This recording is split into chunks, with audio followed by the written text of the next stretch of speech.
Hi, Hello. welcome to Jewelry as Your Side Hustle with Sugar Gay Isber. And today we have a very special guest, and I'm really glad to have her on here.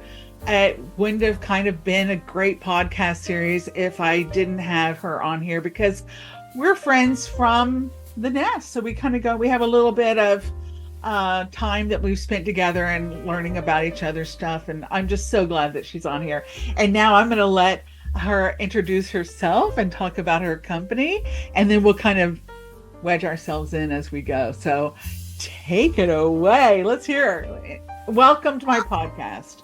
Thank you, Sugar. My name is Alaine Hutson, and I am the founder and CEO of Social Justice Jewelry, which is a stainless steel message jewelry company that puts out messages of strength and peace in support of social justice issues. And you've taken it further than that. I was interesting to see your piece that you were making during the eclipse, for example, because you really maybe started off there, but you've really expounded greatly on your skills and teaching yourself and learning and all of that, right? Yeah, well, actually, I started learning about stone from a fellow jeweler, a guy named Ryan Gardner. And so he does a lot of stone in stone and stone on stone setting. And so I learned about that 2022 or something like that. And so I was just very inspired by it. And then it happened around the same time as the release of the James Webb Space Telescope images. And when I started looking at the images, I just started seeing them in gemstones. So I was just like, I might as well make some. So that was why it was perfect for the eclipse. You said that you were making, what was it, citron and obsidian or something like that? So I've got a citrine that I haven't cut yet, but I think I'm going to cut it too. But I have a yellow opal, and then it has black obsidian with a yellow gold bezel around it, sat inside of it, and then sat on inside the top of it. Stone in stone is a bezel set rose cut diamond for the corona crown. Oh my God. Now you got to, I mean, you were out there to see the eclipse, correct? Yes. Did you see it right when it happened? Because I was kind of party. It wasn't, and it, just as the clouds just broke for a second, and just enough to see the corona. So right before darkness. So I mean, we were in suspense. Are we gonna get to see it? Are we not gonna get to see it? And I was thinking about you because I thought, wow, to be inspired by things around us is normal as jewelry makers, but that was such a special day that you were really celebrating it with a design on its own. Yeah, so I'm still working on it because I ended up getting the order of operations a little wrong because I kept trying to set the diamond a little bit too early, a little bit too late, after I had already kind of cut the opal and there wasn't enough room for it. And then finally I was just like, okay, I have to do this early, and then shape the stone around the opening. And so now plus I just have to put the final bail and bezel on it. So, but it's looking good. I can show you a photograph later. So I would love to see it. So think about where you've taken that. You started off really with words, I think, Yeah, so my first piece was my allergy bracelet that says I'm allergic to, and then various social injustices.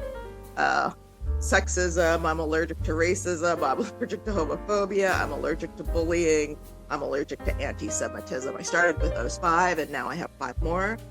And then I added an I'm an ally bracelet. So I'm an ally for disability justice, environmental justice, gender justice, reproductive justice, and social justice. And then I also, the antidote to the allergy, my antidote bracelet says treat with kindness, love, respect, humanity, and dignity. I mean, I think all of us we all wear jewelry for so many different reasons. It's in our DNA. Like it's just to adorn ourselves and be noticed, to be part of a tribe. And, like all of that came from like way, way, way back. And I love that part about with that we make jewelry. It's just a connection to our past. And these words really did, they really came out of like the movement of just like be heard, be seen, like listen to what I'm saying, look what I'm wearing. I want to be part of that group.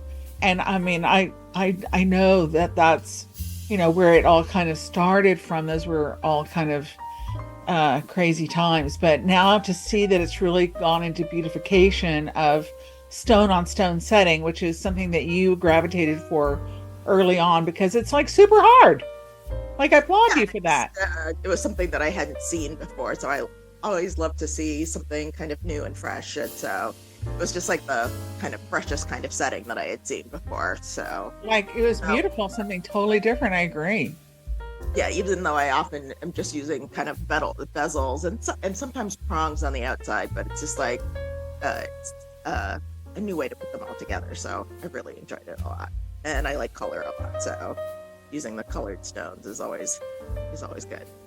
Now you just had because I was invited to it. Only I'm not part of the group that you're a part of, but I want to be a part of that group, the Austin Jewelry Society. I don't know what it's called. The Women's Jewelry Association. The Williams, yeah. So we had another guest on it, Katie and Katie Kismet, jewelry, and her Austin Bolos, and she is the communications director for that group. I didn't know that, so she said that she would send me an invite. So I definitely want to come to y'all's next big mixer. So I just couldn't RSVP, so I was trying to figure out how to do that because since I'm not a member. But anyway, I'm going to be there because y'all, that's part of my group. I've been hearing about this group since a long time ago, like a few years ago. I think when we first got together for Nest. There was somebody that was in it. Was it you that was in it? It was you. Haley. Right. Haley. I haven't seen her in a while. I need to reach out to her. And yeah. JA Austin. So yeah. Yeah. So tell me about, okay, so I know you've had a lot of wins. Like you've really, like from when we first met, which was through Nest, the Tory Burch Association. And then from there you went on and you did, was it Goldman Sachs? Right. It's called 1 Million Black Women in Business, and it's one of the small business kind of courses that Goldman Sachs does. They also do something called 10,000 Small Businesses, and so they bring you in, give you an orientation, and then you have lots of homework in between over months, and they just give you a nice thorough education and kind of finances, how to figure out more about your customers, and kind of now I'm losing some of my jargon, how the cost of acquiring each customer, and just getting you to think more about look at your books, and then a lesson I'm still trying to digest, that your books are not you. If Right. if something isn't right, it doesn't mean that you're not right. It just means that you have to change something about your business. So We've learned a lot, haven't we? From I know coming through these kind of online courses, I think we were kind of like early in that scope of like learning about all this, because now I kind of see it like, I just did a big boot camp for a week for entrepreneurs, and it's really the same 5 things, like this kind of rinse and repeat. But haven't we grown a lot? Have you grown a lot? Because I feel like I've learned so much in the past few years. yeah, I do. And I like for that Goldman Sachs stuff, I thought it was gonna just all be the same, but we really got a little bit deeper into, because usually they're just like, who is your customer? Give them a name, give them a persona. And I've always been like, I don't want to do this because it seems like stereotyping. But in this one, they were just like, made you think about also Like, where might they get their news and information from? Where might they be looking that you could pop up for them? So I found that kind of very helpful.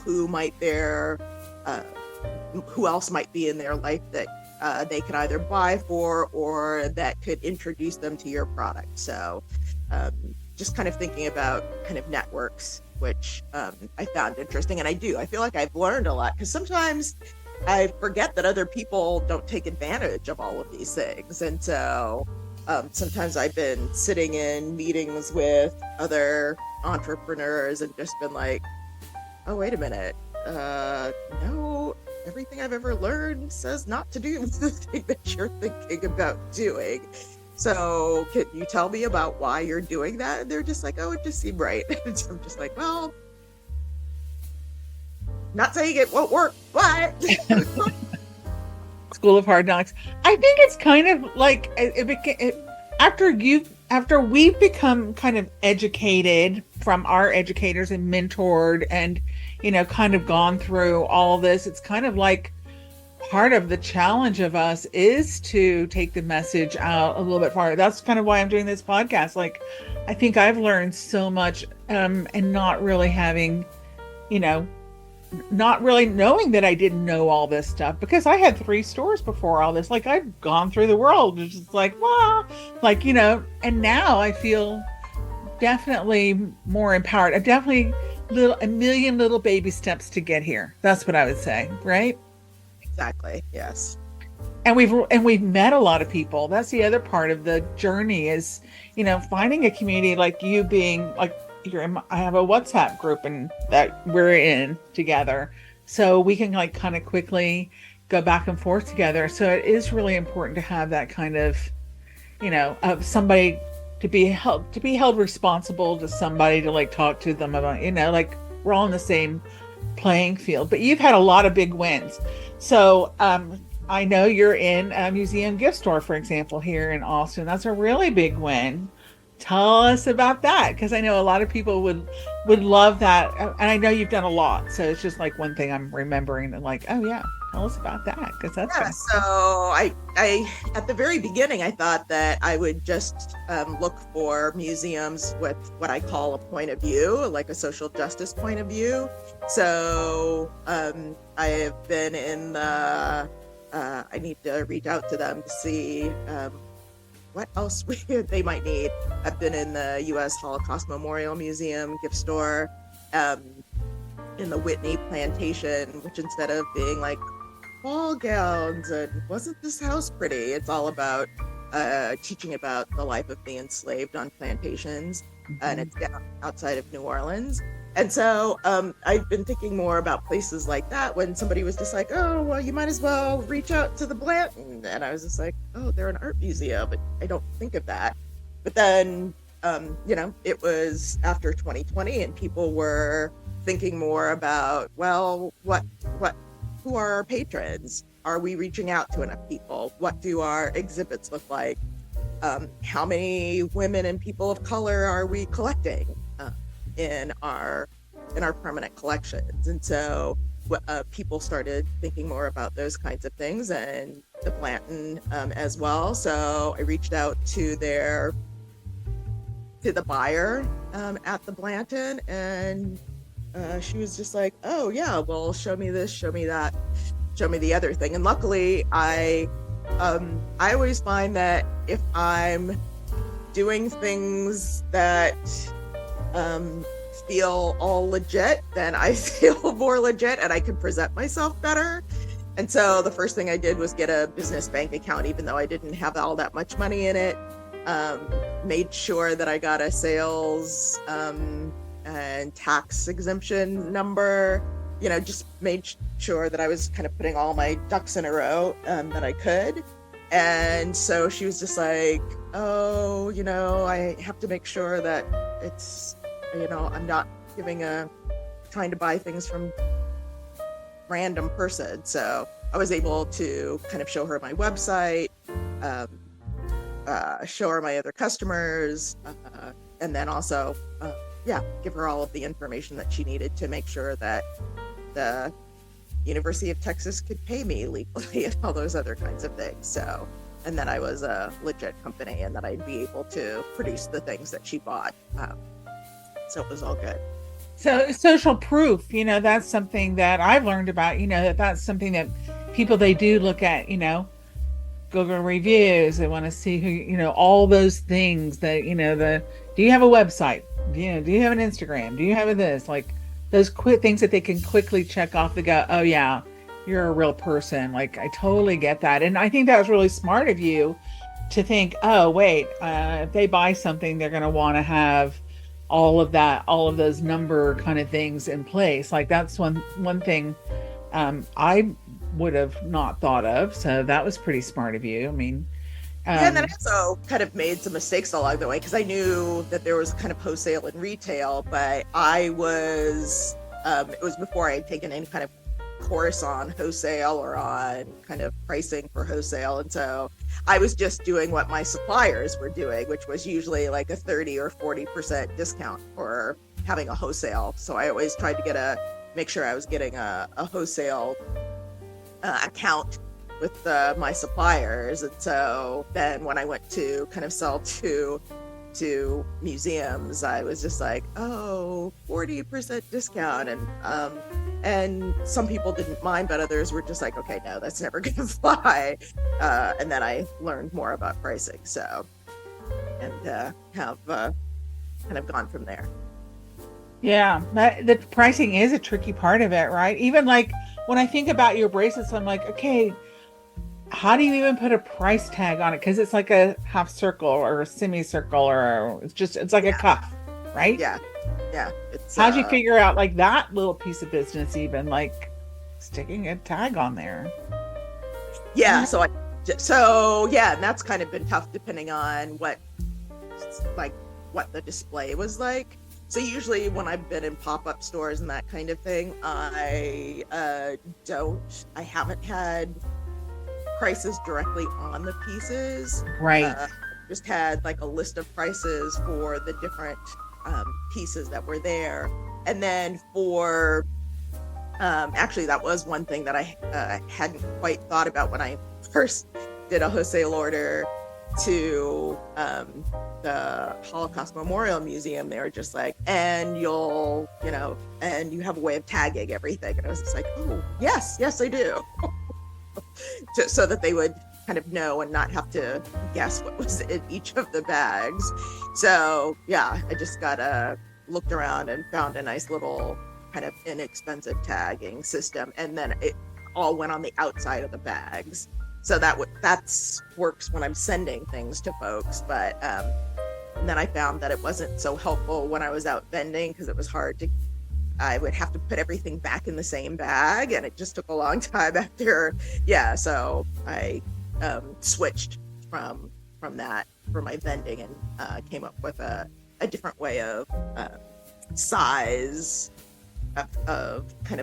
ordering them and displaying them in my kind of back inventory, and then just displaying the samples out in the front with the and coming up with a good system. So I just have like samples, so I always ask, tell people, they'll take a look, and I'll be like, but first thing that we should do is kind of find your size, and then have some samples that I had to keep.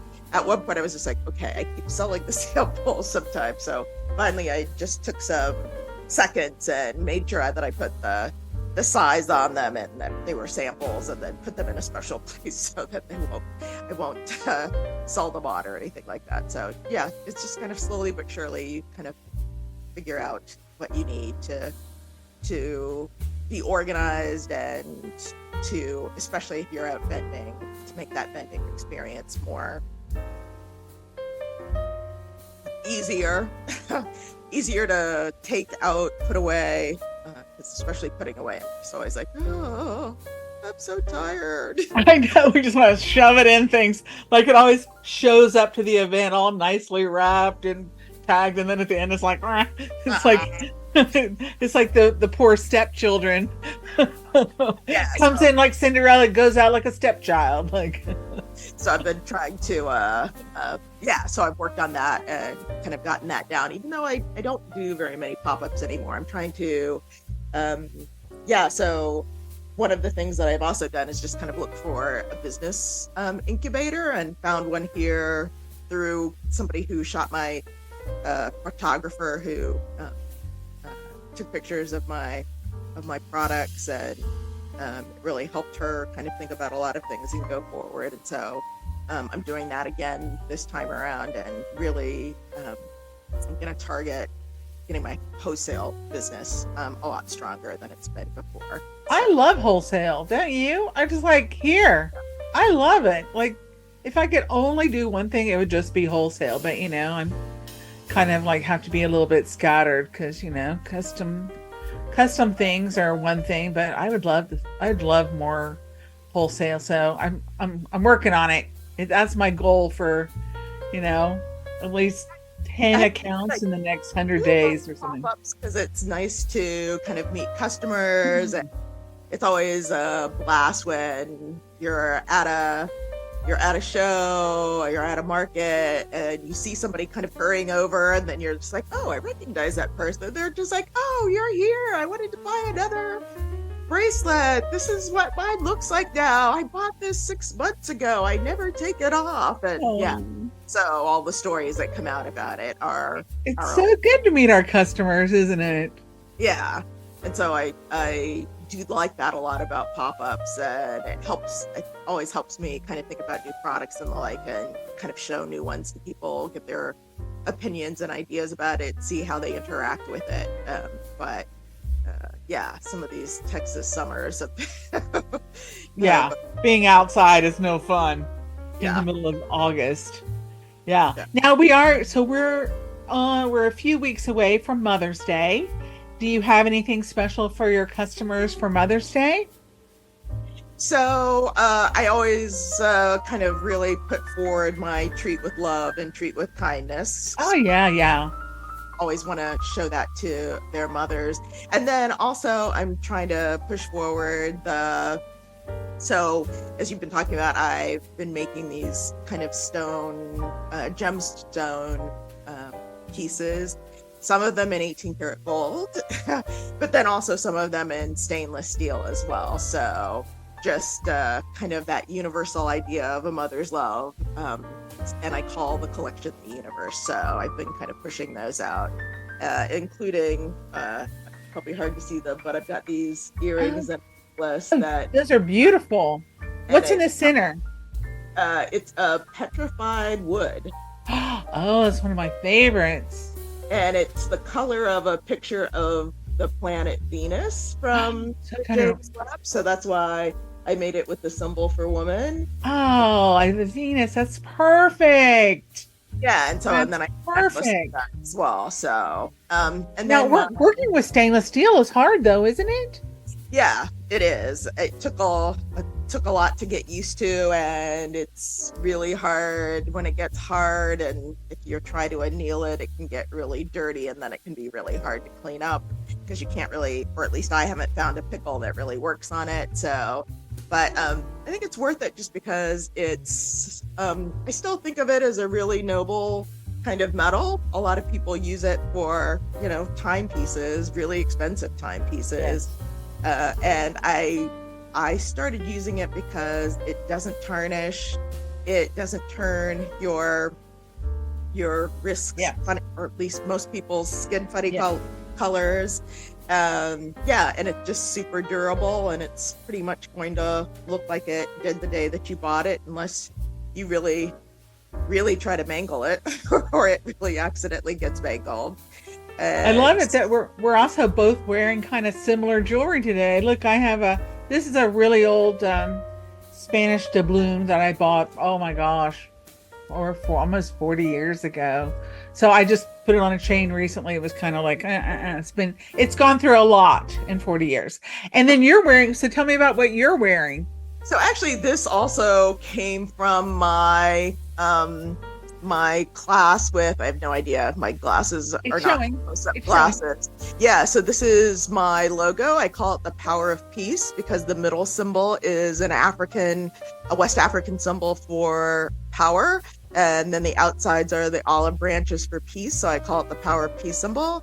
And so this is actually glass and stainless steel. And the glass, the other thing I learned how to do was carve No stone. way. And so I carved the symbol into the glass and then fill it with 22 karat gold leaf.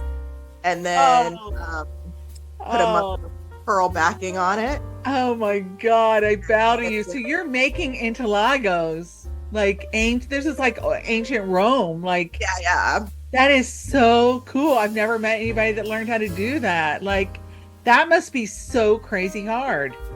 Yeah, so I can carve into, but I can't do the relief carving. I can't remember which one is intaglio, if it's the one that jumps out or if it's the one that you recess in. But I like both. I love both of them. But so I just do the carving into it, and yeah, and then it's all protected by the glass. And then I always love the mother of pearl. Always gives it a beautiful. And then like the silvery mother of pearl against the gold is, yeah, I like it quite a bit.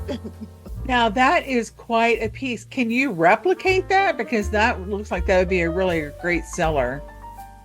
Yeah, so I just started selling it recently, even though I started making it a while ago. But yeah, I can replicate it by using a little technology. So I just superficially engrave in order to get the design where I want it on the glass. I just superficially engrave it with a laser engraver, so that way it's always going to be the Right. same. And from there, I carve with, strangely enough, diamond encrusted dental tools. Gotta love me some teeth tools. That's I'm a dentist daughter, so that makes sense to me. Love that. Yeah, well, that is amazing. Like, you're always learning. So what's the next thing that you want to learn? Because I think it's great that we always are thinking about, like, we're always increasing our knowledge. Like, I'm proud of you for that too. Me too. I'm always trying to learn something new. Yeah, so actually I took a class, like it was like a virtual class, and I took it actually at my new jewelry school that I now co-own. Tell us about it. Go ahead. I want to hear. The jeweler saw, and we just started teaching classes in March.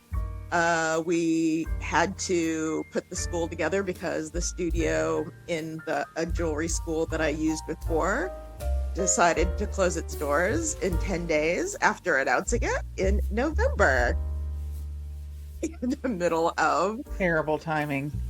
the holiday season. And so 5 of us who have known each other for a while were just like, oh, we really think it's important that this go forward. Some because they'd just been part of it for a long period of time, some because they had worked there, some because they would like to use it. I'm really, I think of the 6 of us, the only person who had my studio there. Everybody else had kind of were able to have a studio in their house or something like that. But so we just all got together for various reasons. We've known each other for a long time, are kind of, some of us better friends than others, but have just been in orbit with each other for somewhere between, I would say, I think one person I've known since 2009. And now we all know each other a lot better. I love the word orbit. That's a great way of saying it. Yeah. Yeah. And where is your school? Can other people come? It is in between. It's 2801 South I-35 Frontage Road. It's in the back of a complex called Good Dad Studios, which is lots of different kinds of artists there.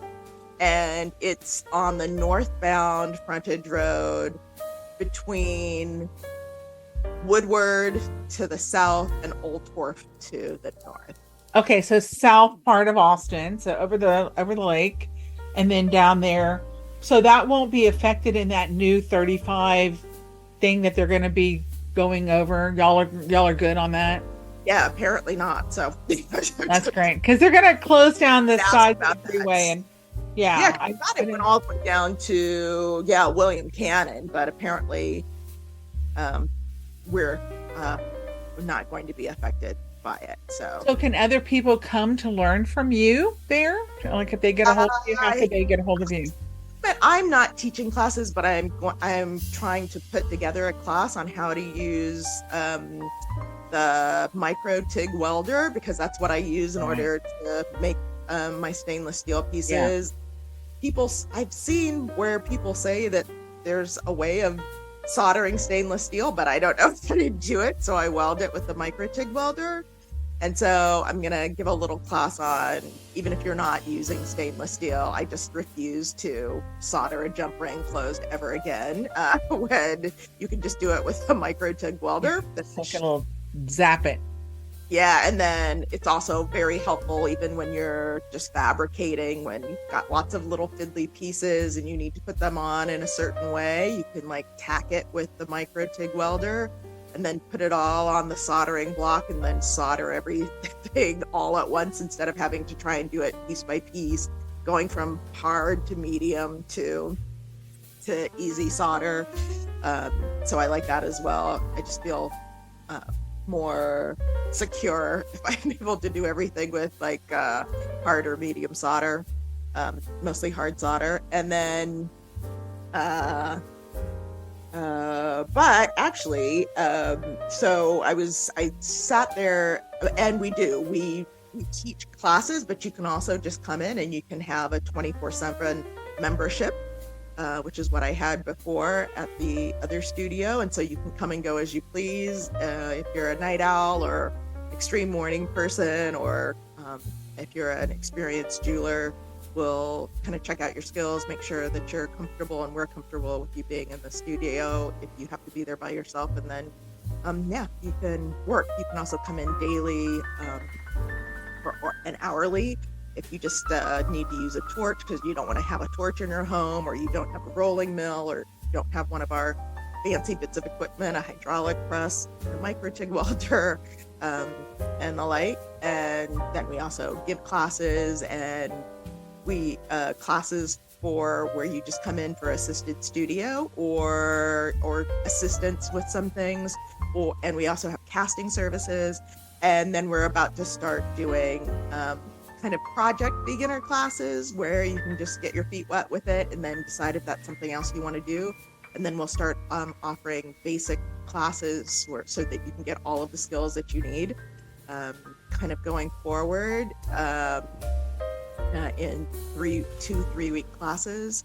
And then also we're hoping to offer, and in fact we are offering some advanced courses too, where we have one where people will learn how to do repoussé with wax. That's coming up in, and then we also have a kids camp coming up in June. So Oh, fun. Okay, now how do people get a hold of you? So say the name again, and then how do they get a hold of you, or how do they get to you to do this? Like that step. thejewelersaw.org is our website, and Yeah. SAW, saw, right? The jeweler saw. the Jewelers Saw. So 2 S's there in the middle, Jewelers Saw. And and then we have sign up for classes, a calendar to see what's going on, and all of the information about our daily, hourly, and monthly rentals. Does the jeweler saw have an Instagram page? Yes, we sure do. And it's the Jeweler Saw as well. Right. And then your Instagram is social justice jewelry. Social Justice Jewelry, and then my website is socialjusticejewelry.com. So where are you going to be next? So people want to come find you besides at the Jeweler Saw, which I think is a great place if anybody is in the Austin area and wants to learn about jewelry. Wow, what a resource. Yeah, actually, the best places to catch me on my webpage right now. I don't have, I'm looking at some Juneteenth events, but other than that, I don't have any kind of marketplaces, like I say, out there. I'm kind of working on my wholesale. So hopefully you'll see me in a museum or a retail store near you soon. And then, but yeah, and I've just learned how to tension set. I guess it's not all the rage anymore, where you just have like a gemstone and then it's just set into a little divot by the tension and the hardness of the metal. So I've just learned how to tension set, and so I'm looking around for different ways that I might be able to use that with gemstones and stone on stones, and see if I could even maybe be able to achieve it in stainless steel without cracking something to pieces. I love how you're pushing the boundaries of things. Like, seriously, like, I know you're, for the most part, you were self-taught, and now you just keep learning and learning and learning. So. No, actually, this is my side hustle. My main job is that I'm a university history professor at Huston-Tillotson University. And at my first university was called, I taught at a university that's now called Missouri State University in Southwest Missouri. And one of the things that you get is, one of the perks is that you can take classes. And I knew that I'd want to take classes to express my artistic self, because my mom was always an artist and a DIYer, and I got it from her. And so I looked at the course catalog, and they had metalsmithing jewelry making. So you'll laugh at this. So I just thought to myself, oh, I can take this Colombian emerald that my mother gave me when I was 21, and I just can just learn how to set it the first semester. Did you? It's still not set. Oh, a little valuable. But I'm the same way, because at Austin Community College, that's where I teach jewelry design. I really try to gear those classes, a lot of them, to the employees, because they get 3 classes to take per year for free. So they've always been a really good source for, students, because a lot of people, that's a perk of being in a college setting, is that you get to, like, have a little bit of love there. So so that's kind of the same. And I love history. Don't get me started. Oh my God. Like, I would love to talk history with you. Like, I didn't really think I knew that somehow, or I don't know. Did I not know that? Sure, of course. Depending on what kind of history. I'm primarily, I teach some American history, but I'm actually a historian of modern Africa and the modern Middle East. So. Which I would love to. If you have any lectures, please include me. I've written a book about some of that. So. Cli-Fi book, but it's set in the continent of Africa. So anyway, there's a lot of crossover. I could get started, but we'll have to wrap it up for now. But seriously, we do have to wrap it up now, because it's been an hour, and I really appreciate this time. And I think that other people that are listening, they will, and if they're metalsmithing, they will hear the words that you're using, these different techniques that you're using. They can seek you out if they want to learn more. I know you have a really great product, and you and I have done a lot of interesting things together.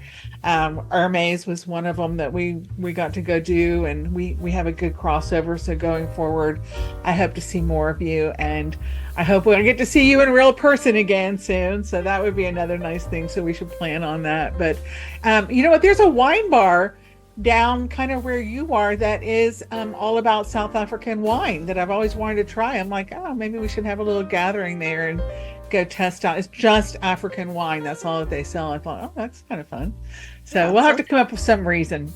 Yeah, me and you and Katie and all of the Nest girls. Yeah, it would be really great. And, I just want to see some of your pieces close up, because I know they're really beautiful in person. I love it that you're really taking everything to a new level so people can learn from you. Thank you. Thank you.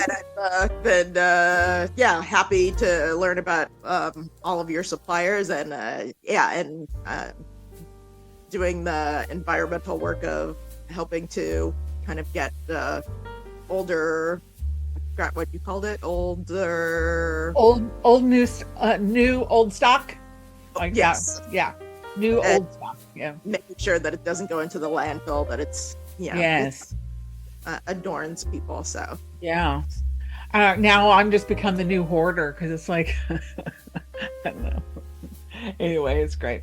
Well, thank you again for being on my podcast, Jewelry as Your Side Hustle, because we all, our hearts, our passions are really in jewelry, and we have our other passions that kind of feed some of this, some dollars towards where all we're going, because this is our life, is that, we're creators. And so I really respect that about you. And I'd love to see you in person and give you a big hug. And I'd like to see some of your jewelry in person too. And I'm proud of you for the jewelry saw school, because I'd love to just come in there and, I don't know, maybe I could teach a class on hand linking jewelry or something. I don't know, or epoxy clay, which I love, or Yeah, something. yeah. We'll have to talk about it. So, Okay, well, thank you again for your time. And it's been a pleasure, Alaine Hutson. I'm so glad to have you. And reach out to her on Instagram. It's the Social Justice social Jewelry justice story and the jeweler saw. and the Jeweler Saw. Okay, well, thanks again. And I look for, tell other people if they want to be in my podcast. It's so easy. Just get that link and put it on my calendar. And I love talking to people about the jewelry business. So I'm always learning something, and I learned something from you today. So thank you. Thank you very much. Thank you for the invitation. It's great to see you. Okay, we'll talk again soon. Thanks, All right. dear. Bye Bye. bye.